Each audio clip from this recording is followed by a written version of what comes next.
Hey, welcome to another radio video, and today we'll be talking about the key differences between the Eton or Grundig S350DL as compared to the Grundig S450DLX. First of all, let's listen. This is Radio Australia. Hacking school going on in North Korea. Lots of other stuff to talk about too. That's coming up after the news, so do stay with us. Let's go to the news headlines.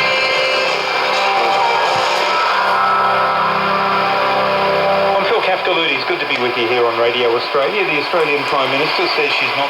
Let's compare it to the S350. Primary vote and her standing with voters has been slashed. In fact, it has a coalition winning 50% of the primary vote and leading Labor 58 to 42% after preferences.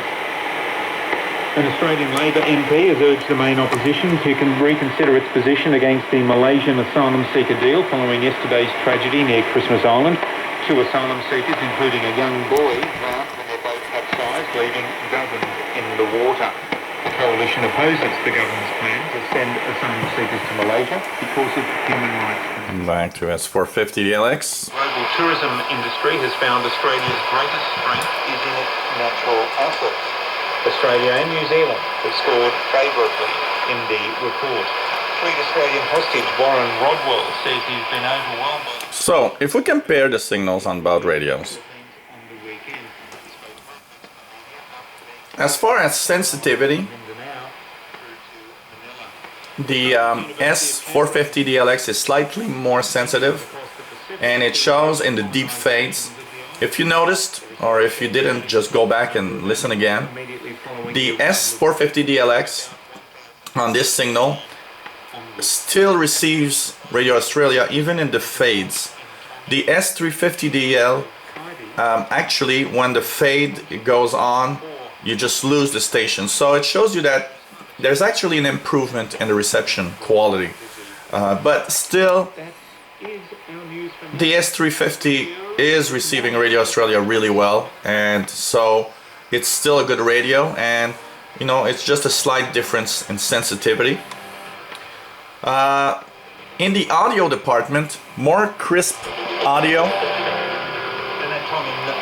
It seems that the treble is higher, so there's higher frequencies than on the S350 with the treble at maxed. So it's more bassy in the sound, while on the S450 it's clearer in the sound.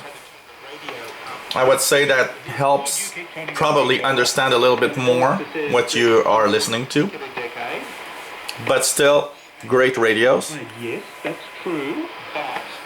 What are the key differences in the operating of the radios? Well, first of all, both have the same way of actually going into medium wave and 3 shortwave bands with the same type of button. The key difference there though is the fact that on the S450 you have full coverage from 1.711 all the way up to 29.999. On the S350, the 3 bands are actually cut out a little bit, so you start at around 2.9, go up to something like 7.8, then you tune to the second portion, which brings you more into the 9 megahertz or 8 point something, so you miss out a little portion here, goes somewhere like at 17 megahertz, and then you tune from 17 on the 3rd band, you're at 17, all the way up to 28.3 about. So coverage is still good. I mean, for international broadcasts, you don't miss out on much. Actually, you probably don't miss out on anything. But still, it's not a full continuous coverage of shortwave from 1.7 like on the S450, which is really a continuous. The second, I would say probably one of the important things that you'll notice between both radios is The S450 is PLL synthesized. It's a phase lock loop, what we call. That is digital tuning. It means that it doesn't drift really, because there's a circuit that actually compares the signal and knows if the radio is trying to drift and will readjust it automatically. So if you tune Radio Australia on here and leave it here for an hour and a half, what you'll notice is that for an hour and a half you are tuned to 21.740 and it doesn't budge from there. It stays there. On the S350DL, unfortunately, the tuning is analog. It's not digital. So the S350DL actually gives you a analog radio with a frequency counter, where the S450 is totally digital in its display. So what that means is that the S350 will drift. Because it's analog, it will drift slowly. It's not too bad, yet if you want to listen to a program on shortwave, you'll put the S350DL on a frequency, and probably depending on the temperature, depending on several factors, if you move it around or not, between 15 to 30 minutes you'll have to retune, because the frequency is going to drift slowly. I don't know if it's going to happen while I'm doing the video, but both are now on 21.740, so we'll see. So there's a big advantage in having really a fully digital display. The other thing about a frequency counter like on the S350 is that sometimes you might have a little problem on the precision of the displayed frequency versus the real frequency.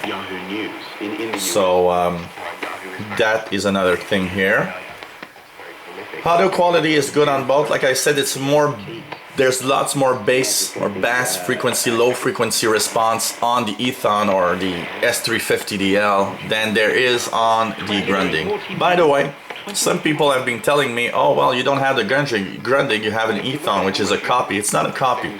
Eton is a company that bought Grundig many years ago, and some of the receivers actually have both names. So you do find a Grundig S350DL and you do find an Eton S350DL. They are the same radio. It's just a little plate with the name that changes. They've chosen to put the Grundig name on the S450DLX. I don't know if it's because they wanted to give it a more prestigious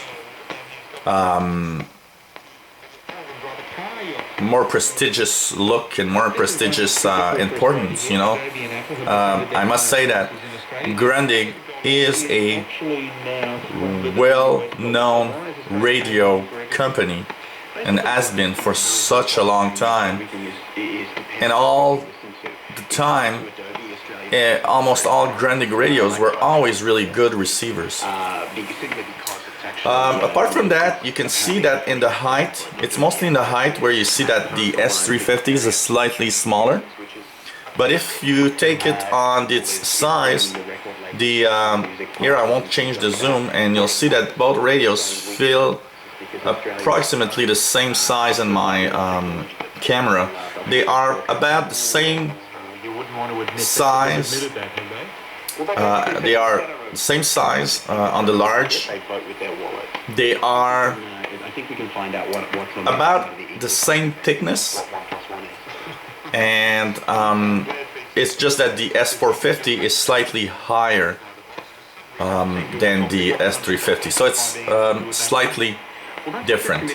Now, one thing also is that if I compare the weight of both radios, I take the S here.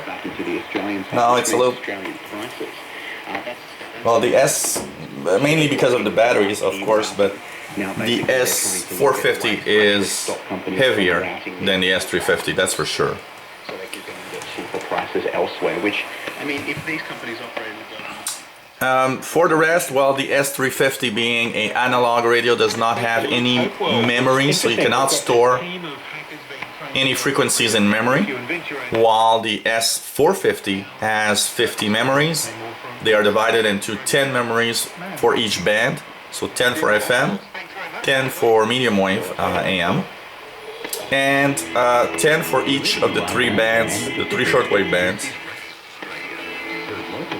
which makes a total of 30 memories for shortwave. Tuning is really nice on the S450. Easy to tune. While on the S350DL, it's a little touchy. In the 1960s, these young mothers were forced to give up their kids. As you can see here, you go back and forth because there's a little, I would say that it's probably kind of wired inside, so there's a little, you know, play that you have to do to really tune it well, so you go back and forth until you're on the frequency. While on the S450, it's digital, so it's just tune and that's it. It's so much easier, that's for sure. As for the display, well, the display on the S450 is bigger, yet the one on the S350 is still pretty good also. I would say that the viewing angle for the S350 is better than on the S450 though. We see the frequencies at a viewing angle that's different. It must have been a mixed day for you. Started so well. As for the capabilities that both radios have, they all have external antennas connector in the back. They have the DX switch, they have earphone jacks, they've got line outs. The difference with the S350 is that the line out is really in an RCA format, as you look here. This is really RCA line out, which is the official line out, I would say, for most, if you want to plug your stereo amplifier. While on the S450, it's little 1/8 earphone type jacks on both.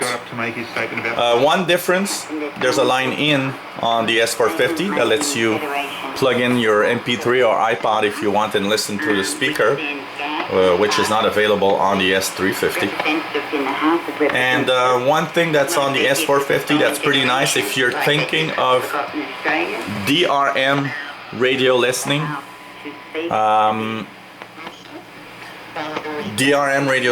there's an IF out on the back of the Grundig S450DLX. So that's really nice because you can tap there to actually get your signal for DRM circuits to listen to Digital Radio Mondiale. And I plan to demonstrate this in the coming few weeks or months. I will actually build the little circuit necessary to use that IF out and listen to DRM signals. Telescopic antenna is about the same length on both receivers. If you look at the antennas right there, they're pretty much the same length. They were supposed to meet you, weren't they? And I would say if we tune the bands, they're almost as sensitive with a little edge going further to the S450DLX, which is, I would say that receiver is better with the really weak signals than the S350. If you've got an S350DL, well, think of that radio as being a very good radio. It's just that, you know, there are more features on the S450. But still, the S350DL, if you've got that, there's no reason to really change your radio to a S450. But if you're looking for a new receiver, or if you haven't if you're buying a portable receiver and you see both the S350 and the S450, I definitely recommend you buy the S450. But the S350DL is really good. It's still a really very nice receiver, and I've actually seen the S350 selling for about $59. Well, you know, at $59 you've got a really good receiver here, and it's still like $40 less than the S450, and you'll still have a really good receiver. So if you got an S350DL, don't go out and, you know, rush to get an S450. You won't get that much more for the buck, but you are having a better receiver, a slightly better receiver, but especially a little more features, especially with the digital tuning. So if you have any questions on what is better or what I think of S350 or S450, any questions you might have, hey, ask away. And before I close the video, I'll say 73s and let you listen for a few seconds of each radios on the Radio Australia signal once again, so you can make your mind what's better. So here's the S350, so 73s, and hope you enjoyed this little video to compare about the receivers. With the specialized counselling, most mothers in their 60s or 70s, they don't need counselling. It's nothing. The grief, pain and trauma cannot be healed. And they've actually, with their actions on Thursday, have actually caused secondary abuse. Mothers and sons and daughters, they're shattered out here in the nation. So for you, particularly, Brenda Coughlin, are you feeling worse than you were before Thursday? Absolutely. Yeah. Absolutely. And you want answers. That really is a shame, because I thought the speeches were very powerful. I mean, Tony Evans, you know, made a step up talking about birth mothers, and he was... Steve Irons called them birth mothers. Yeah. You know, it's a great shame. It's a great shame that I think that there's so much grief and trauma, and that we were so disrespected. Yeah. But we can still overcome it. Okay, Brenda Coughlin, well, you've had a lot through your life, so look, thank you very much for joining us and sharing your story with us. Please, it's a pleasure. Thank you. Hi, it's Kim, Radio Australia's music producer. Recently, we were privileged to have a visit from Possible Dreams International Choir, an inspirational group from Swaziland, who sing songs of hope to those affected by poverty and HIV/AIDS in rural regions of their home country.